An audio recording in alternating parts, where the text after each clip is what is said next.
Sigal Marino po ang inyong lingkod. Binabati ko po ang mga OFW, mga Filipino seafarers at sa lahat po ng mga pamilya po ng mga bagong bayani daw kung tawagin. Bagong bayani po ba tayo, mga marinong Pilipino? Nabuwis buhay po tayo sa ating mga paghahanap po ng hanap buhay.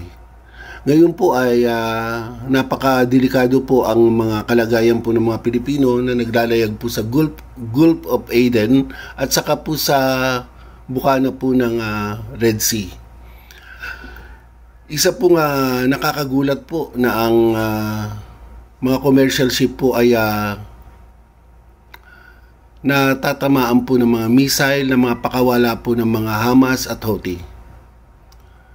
Isa pong nakakalungkot na bagay po na may mga nasawi pong mga Pilipino at mga nasaktan. Kaya nga po tayo po ay sana po ay lubos na nag-iingat po sa ating mga buhay dahil ito lamang po ay iisa. Ang paglalayag po sa mga ganito pong lugar ay bahagi na po ng mga Pilipinong seafarer kasi wala ka naman pong choice. Ano po ba ang magiging choice natin po kung tayo po ay marino? Wala. Kaya sana po ay sa pahintulot po ng Panginoon ay matapos na po ang mga ganitong problema. Bagamat binibigyan po ito ng mga atensyon ng mga international communities sa pamamagitan po ng pagtulong po ng International Maritime Organization. Tayo pong mga Pilipino po, hindi lamang po ang OFW o ang mga seafarers po ang mag-ingat po sa ating paliparan. Napaka-notorious po ng ating mga airport dito po sa buong Pilipinas.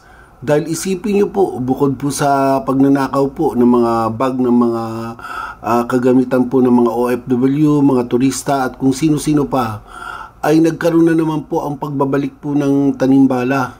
So, mabuti na lamang po at ang dalawa pong mag-asawa po na papunta po ng Thailand ay pinigil po dahil po sa nakakitaan daw po sila ng bala. At isipin nyo po na yung bala po ay naka-plastic pa para nailaglag po sa hand carry po ng mag-asawa.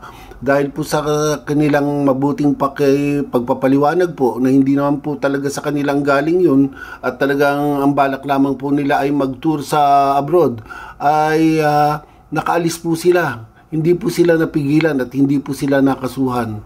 Kaya tayo po ay mag-iingat. Baka sa susunod na pagkakataon ay tayo naman po ang maabala, magkaroon ng problema. Dahil naisipan nyo po, nung panahon po ni Duterte ay pinatigil na po itong mga ganito. Natakot po sila sa magiging resulta ng mga katarantaduhan nila sa airport. Ngayon naman po, eto naman po, ako po ay may sarili pong eksperyensa.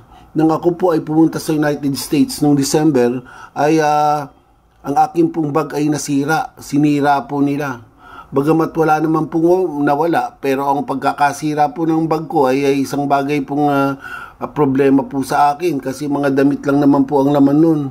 Pero tayo po ay mag-iingat po. Mag-iingat po tayo.